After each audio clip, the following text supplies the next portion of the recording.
This is a short one like me. Dudes with Brews on the Porch presents Michael Brews. Dude. Craft Brews and Casual Conversations joined with us once again. The guest that keeps on giving, that keeps on guesting, Gogh from Beernuts Production. How you doing, man? I'm all good, Drew, and Rob as well. I mean, I feel honoured that I have both of you to chat to this time around. It's very good, and thank you very much. Yeah, Rob's here. He's we both watched the new flick, A Guide to a Perfect Wedding. We got some questions for you, but Gogh also, since Rob's here, we're celebrating the right way. We're drinking a beer this time. So Australia, is just like a giant island. We felt we could bring maybe some of that island vibe with a Kona Brewing Company beer from Hawaii. This is called very cool. Yeah, so Kua Bay IPA. It's a bright, bold, and copper-colored India Pale Ale. Do you like IPAs, Gough? Yeah. Don't mind them at all, actually. There's the Bolter Brewing Company, which we've discussed before because I filmed at their brewery.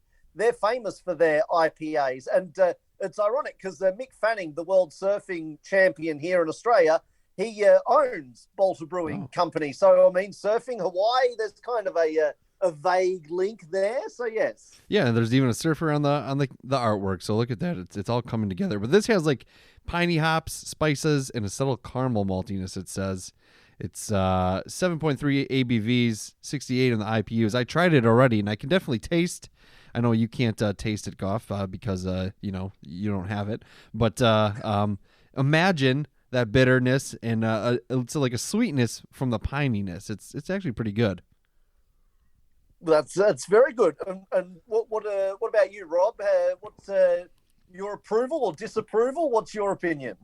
Honestly, I don't think this is not going to be on my top list of beers. So from the first sip, it's a little bit too bitter for me. Oh, controversial. It doesn't make me think of Hawaii, that's for sure. Oh, well, yeah, shots fired. Maybe you need to dip some mango in it or something like that. I like that idea. Could be. Well, you got the new film. You got a Guide to a Perfect Wedding. So this is a little bit longer than what we're kind of, I guess you could say, used to with this format of film, Gough. So was that something you planned on happening, or is it just, you wrote it, you executed it, and it happened to be longer? Yeah, pretty much. Because, so when I was writing it, actually I was thinking I'm about 6-9 months too late for you, Drew, because, I mean, you're a happily married man now. Yes, and, yes. If you had watched this film, if I had been a bit quicker and made this film a bit earlier, you would have saved yourself a whole heap of hassle, I should imagine. I think so, yeah. No, but yeah, to answer your question, when I was writing it, I was thinking, like, I was going through all the things that happen at weddings, and it's just more and more things because, I can't leave anything out. So, we go through the getting ready for the wedding and what you dress for a wedding, and then obviously the ceremony itself, and then the wedding photos, and then the reception and all the things that happen in the reception. You got the photographer and the video guy and the speeches and the food, and there's just so much to a wedding. It just, when I was writing it, it just kept going and going and going. So it ended up being a 40-minute long film. So that's just how it turned out. Yeah, and as a person, one of my side jobs is actually DJing weddings, Gough. I don't know if you knew that. So I have encountered pretty much almost every single character in real life that was represented in your film. And one of the ones like that stood out to me is like the speeches thing. One of the last weddings I did recently, or at least this year, there was the best man. He gave, and I kid you not, a 45-minute speech in which he like interviewed all these people, that gave them the mic, and then he comes back and he was like giving like a big like fucking ceremony like within itself, just highlighting, and it was like it was just insane. And so that definitely, I feel like you were there because you could have caught that on film. Well, yeah, I didn't have the 45 minutes to spare, but it's fair to say there's the father of the bride, the best man, the groomsmen, and the bridesmaids all give speeches in my film, and it's fair to say they all are inappropriate in their own special way. Yeah, absolutely. So I have so you had a bigger cast in this one than you normally, or than your last ones, right? Like Yeah. how There was 40 actors total. So did you have everything scripted, or did you let those people like ad lib during their speeches, or was everything scripted? No. It's all very much scripted and rehearsed. So yeah, so it's word perfect. So I'm very anal about my scripts. So it was all written for them, and I rehearsed them all because obviously that took a long time because there were so many people, and everybody sort of had their own thing to do, if that makes sense. So it was a lot of individual rehearsals with actors, not big group rehearsals. So yeah, so it took a good month to get round to everybody and make sure everybody was absolutely nailed on what they needed to do and when they needed to do it and all that sort of stuff. So yeah, no, it was very much scripted, no improv with me. So yeah. No, yeah, that's there were parts that definitely didn't come off like they were scripted, which is a good thing, I imagine. Yes, absolutely. The one thing, like, I always think of Robin Williams is a good example. I mean, if you watch his stand-up, you would swear to God that is all improvisation, but it's not. It's all very much rehearsed, and that's how it should be. I mean, if you saw him 2 nights in a row, you'd see the exact same show. But that's the brilliance of the man, is that he can make his work look improvised and just so natural. And so that's really key. And when you're doing a mockumentary like this is, you want it to look nice and natural, and everything needs to flow, and you don't want to know that you're watching actors. You want to think you're watching real folks. Yeah, absolutely. And I wanted to do a little behind the scenes question too. So I don't know if we've talked about this before, but your editing. So I mean, you're legally blind. You're a blind filmmaker. You've announced that. People know this about you, and you also live the high life as a result of it, as being a filmmaker, not being blind. But when you edit your films, do you get assistance with that, or is it a conscious kind of thing where you're like, because a lot of times you'll have like these longer shots, a little bit, longer monologues, some interactions with other people, but it's all very, a couple cuts here and there. What's your editing process like, I guess, is what I'm asking. Yeah, no, absolutely. So there's very, very technical question from you, Drew. I'm very impressed. But yes, so to answer your question, there's a couple of different answers. So the first part is, just generally speaking, I don't like edits in my films. So even if I had eyesight, I still wouldn't like edits. And the reason is because I believe that when you're watching a film, I want to see everything that's happening. I don't like close-ups because I feel like I'm missing out on other actors' reactions and what's going on around them and all that sort of stuff. So I don't like close-ups, generally speaking. So I want to see all of the actions. I want to see what people are doing when this person says outrageous things. I want to see everybody's reaction, because I think that is equally as important and funny as what the person is actually saying. So I don't like edits, generally speaking. And to answer the main part of your question is, I do have some assistance. So if it's a visual sort of a situation, like, for example, we're filming in a car, let's say, and the person is getting out of the car, then I need some help to make sure that it's smooth from going inside to outside the car, because it's the same scene. Right. So with that kind of stuff, I will get a bit of help. But when it's a conversational type thing, then I call the shots. So I just go by my hearing. And so when I and because it's comedy, it's reasonably straightforward. So, for example, at the end of that particular punchline, we'll go from a close to a medium, or a medium to a wide, or whatever it might be. So I generally even know what the edits are going to be before I even step into the editing booth, for that exact reason, because I know, okay, when we finish that joke, I want to go to a big wide shot. So I know that sort of stuff is going to happen almost ahead of time. Sometimes it's different. And when we get into the booth, I decide, okay, I want to go to a wide shot now, or whatever it might be. But yeah, no. So I do the editing, I call the shots, but I do have a sighted guide there that helps me and cuts it all together for me. So yeah. Yeah, that's awesome. So with that, like, on the same track of that question, with that first shot in where it's the room filled with people, and you do have a couple of cuts that cut back and forth.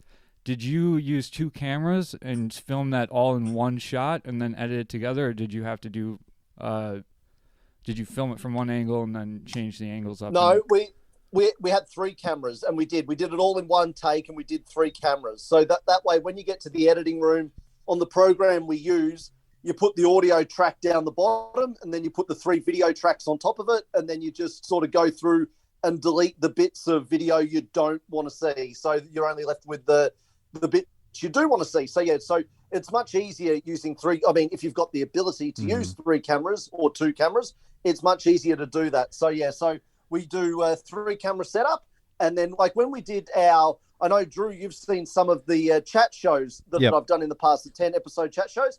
That was always done with 3 cameras as well and 1 take. So yeah, it's a lot of, and also if there is a mistake, if an actor was to make a mistake, it makes it really easy to edit it out, because you can just cut from camera 1 to camera 2, and you just cut out the mistake, and you're just doing a straight cut, and nobody will know, because it's the exact same sort of scene, if that makes sense. It's the same shot. Right. You're just cutting out a little 5-second chunk of mistake. That's all. But no, so yeah, that was a 3 camera setup, and yeah, all 1 take. So you're set up, and you could do a multicam sitcom. You could make the next Modern Family, or something like that. Is that something you would want to do? A multicam, a sitcom? Well, no, that is something I could do if I so desired. I'd like it to be funnier than Modern Family, but that's just my own personal little opinion. But no, I never got into that show, man. It wasn't my deal. But in any case, put that to one side. The answer is yes. So I have 3 cameras at my disposal. And so, yeah, I can absolutely do something like that if I so desired. So, yeah, absolutely. Awesome. Yeah, I only say Modern Family because I think I read an article about that show, an actress in that show today for whatever reason. But yeah, the multicam setup has always been interesting to me, and I always wondered why some series only go to a single cam format. Because it's resetting, redoing the lines, and doing it just in different angles. I was just like, well, why wouldn't everyone just use a 2-3 camera setup? There are a lot of advantages to using multiple cameras. Another one is that when you're doing just the 1 take, everything is flowing. When you cut then and you're just doing a single camera sort of thing, a guy's arm could be in a different position, or the tone of somebody's voice sounds a bit different, and so it doesn't match what was being said in the last take and all that sort of stuff. So there are a lot of, if you've got the ability to use several cameras for the 1 take, I would think that if you're able to do that, you absolutely should and would, because it makes life a lot easier. And it also makes it easier when you're editing, because you don't have to measure things up on the timeline, because it's already done for you. You just, like I say, you just put those 3 bits of vision on the same timeline over the top of each other and just cut out the bits you don't want. So, yeah. Awesome. Yeah. So with this movie, we're talking about weddings. I got me to wonder, what is your ideal wedding? Are you ever gonna, get the old ball and chain, Gough? Are you looking for love? I've been trying to get Rob on the love train for a while. Not necessarily on mine, but on one. A wild stallion like me can never be tamed. I think that's just how it goes. But I do have Anne Hathaway on speed dial, in case of emergencies. Of course, I know, Drew, I know that makes you upset, but what can I do? But no, look, I've only ever been to a few weddings in my life, believe it or not. So I've been to 4 weddings, 3 of which I was a groomsman. So I was heavily involved in those 3. And then the other one, I was just a normal guest, which isn't a lot of weddings to go to, it would seem. But yeah, so after I'd done the first 1 or 2, I thought that it was a great subject matter to make fun of, because there's just so many outrageous things that seem to just take place, and people seem to lose their mind at weddings. It's bizarre. So, yeah, I thought it would be a fun thing to make fun of, basically. So I started writing the script, and then because it was such a big piece, I had to sort of sit on it for a little while. And then finally, when I had enough money to make it, I was like, yay, I can finally do this film, because I was really excited about doing it, because I thought it would turn out really, really funny, which I think it has. So, yeah, that's but as far as me getting hitched, I don't think that's on the cards anytime soon. Yeah, that's okay. I've been married twice, and I would say, this last time is the last time, regardless of the outcome. So it's fun. I'm sure your wife is very happy to hear that. Yeah, she's happy, and she's in the other room right now. But she heard the opening lines about it, and she's like, "Oh, I just can tell this is gonna be something, all shit talking weddings, and you're just gonna love it because I always crack jokes about our weddings and everything like that." So, yeah, and our wedding has obviously led down a great road in which she's gonna be popping out a kid eventually, and then the family's growing, Gough. Well, look at you, all domesticated. I know. The baby's due in June. I don't know if you knew that. I'm having another kid. Well, at least your junk still works, so that's a positive. Or the mailman's does. Who knows? Well, Yeah, depends. he'll find out in 8 months. Yeah, we'll find out in June. If he comes out with a Mexican accent, you're in trouble. You know what I mean? Yeah, Mostly because he's talking out of the womb. That'd be a weird. Yeah, absolutely. Is that so? What's next in the world of Beernuts Productions? It seems like you've always got something in your back pocket that you're working on. You got scripts galore. You got projects galore. It's you're a busy guy. Yeah, no, it's really cool. It's really cool. People are really digging the work, which means I can keep going, which is good. So we got the podcast that's bubbling away in the background. So that's actually I'm a hardcore political journalist now, because I actually had a federal politician on my podcast on the last week's episodes. That was pretty cool. I hit them with some curly questions, but so the podcast is bubbling away in the background. I got, like I say, A Guide to a Perfect Wedding has just been released, and hopefully early next year we'll get stuck into another film. So things are going really well at the moment, which is super.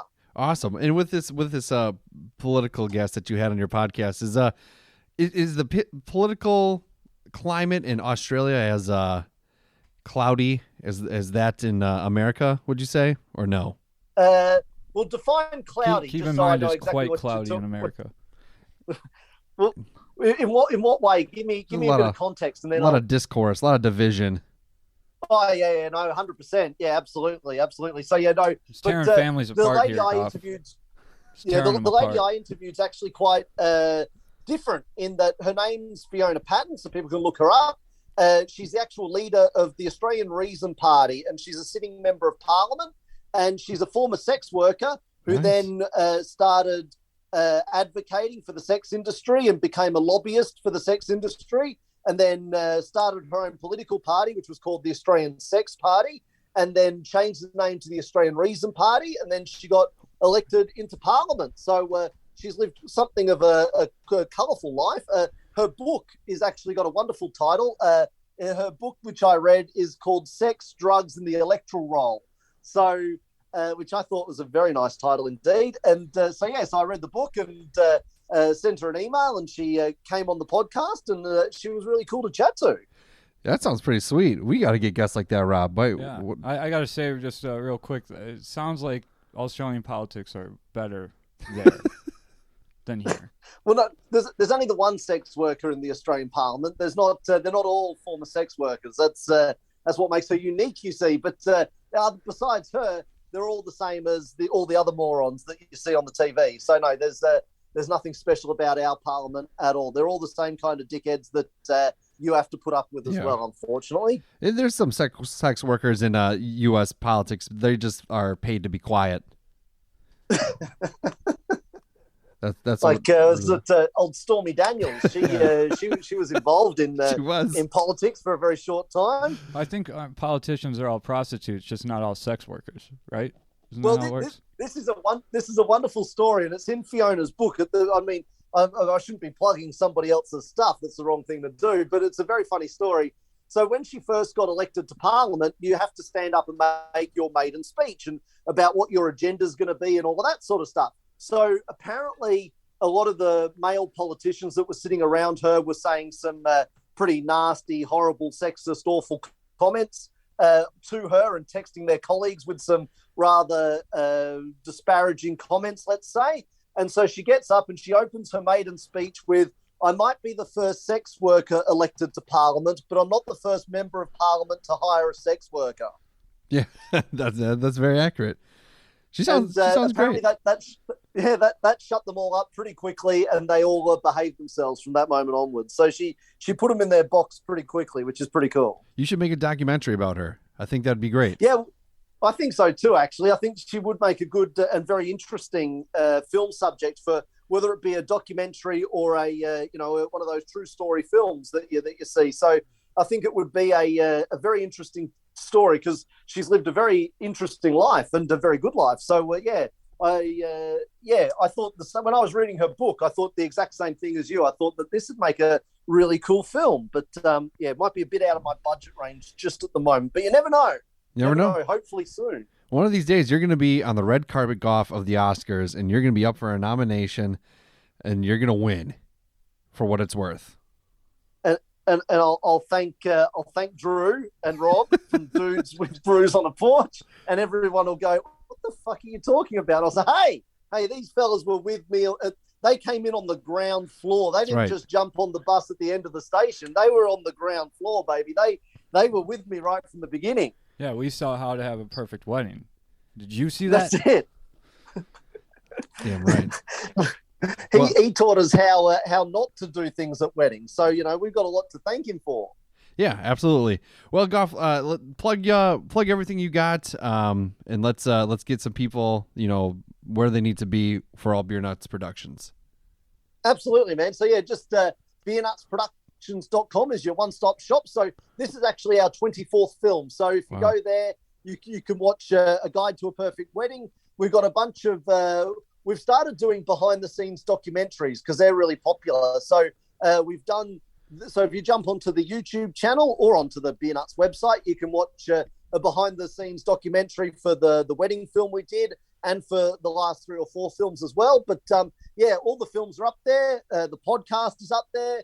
Everything is up on beernutsproductions.com for you to enjoy and hopefully laugh at a lot. Absolutely. So, this is Dudes with Brews, Gough. How's your world in alcohol going? Is it about the same? You still drinking the ginger beers, or what's going on? I actually went to the bottle shop yesterday because I've got invited. A friend of mine invited me over for some early Christmas drinks on the weekend. So I was like, okay, good plan. So I went and got myself a carton. I'm just trying to think. When I was in America, I don't think you guys did you call them cartons or slabs, or what did you call them over there? You get a 24-pack. A case. A case. I knew I had it right. Yeah. So in Australia, we just call them a carton of beer. So, I got a case of beer, and it was Red Stripe. They had the Jamaican beer, the Red Stripe beer on special. So I was like, okay, because I remember drinking them when I was in Florida. The Red Stripe was big in Florida. So I remember drinking quite a few of them when I was in Florida many years ago. So I was like, I haven't had them in like 10, 15 years. This will be cool. So I got me a case of Red Stripe, and I'm looking forward to hopefully it's as nice as it was back as I remember. But, memories are always a lot better than reality. So hopefully my memory serves me well. I like Red Stripe. It's still good. I had it. I had it with somebody on the podcast probably like 2 years ago now, but I enjoyed it. It's good. It holds up. Yeah, I thought so too. Yeah, so and it was on special. It was like half price. So they must have been wanting to get rid of them. So I was like, cool. I'll get myself a case of them, and we'll have a good weekend. Awesome, man. Yeah, and I recently saw also on your Instagram you did a pretty cool museum full body experience type of thing where all the art was huge and stuff. How was that? Yeah. So there's a Van Gogh exhibition here in Brisbane, which is pretty cool. So there's a couple of sensory rooms where they've turned some of his paintings into an actual room. So you go inside the painting, if that makes sense. And then there's also about a 45-minute little documentary thing on a whole heap of screens, not just on one screen. There's 30 or 40 sort of massive TVs that make up, and different things are happening on each one kind of thing. So it was a really cool experience actually. Yeah. So it's a Van Gogh exhibition that I went to, and the way they did it was really clever. The way you could sort of walk inside the paintings and be a part of the actual painting. It was it was really cool. So yeah, I did enjoy that. That was fun. Is that where the name Gough comes from? Your Van Gogh in film form? No. The name Gough actually comes from an Australian band called the Whitlams, who were named after a former Australian Prime Minister, Gough Whitlam. So that's where the name Gough comes from. Is not the actual Prime Minister, but the band that were named after the Prime Minister. So yeah, that's so if people want to check out the music of the Whitlams, they can do that, and they'll see if they approve of where my name originated from. Awesome. Wow, man, I feel like we've learned a lot today. Deep cuts. Yeah, no, I've never experienced such deep and meaningful questions from you, Drew. You brought your A game. I think 60 Minutes are going to be giving you a call very soon. I hope so. I mean, a couple of news anchors have left, so I think I should get the job. I'll be a groundbreaking journalist, and one day it's coming. I believe in you. I believe in you, Drew. It'll happen. It will. Well, we appreciate you coming on. Rob, do you have anything else you wanted to ask or say to Gough? Hey, it was great to talk to you, man. And the only thing I think that you might have missed is the bad dancer at the wedding. Oh, because that's man, who I am, and that's what I do. You know what? That never occurred to me until you just said, "Oh man, you're quite right too." Yeah, I do. Oh man, But hey, it was still spot on. It was good, man, and I appreciate talking to you. No, absolutely. It was cool chatting to you, Rob, as well. Absolutely. And I'll besides the bad dancer being omitted, hopefully I didn't forget anything else. But I'm glad that you also enjoyed the film. That's very cool as well. So I'm glad I was able to give you a laugh. Yeah, absolutely. We appreciate it as always. We love having you on. So anytime you got your further projects, you know where to go.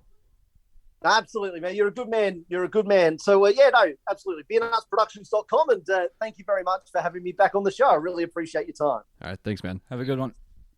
You too. Pew, pew! Audio. Goodbye, everyone.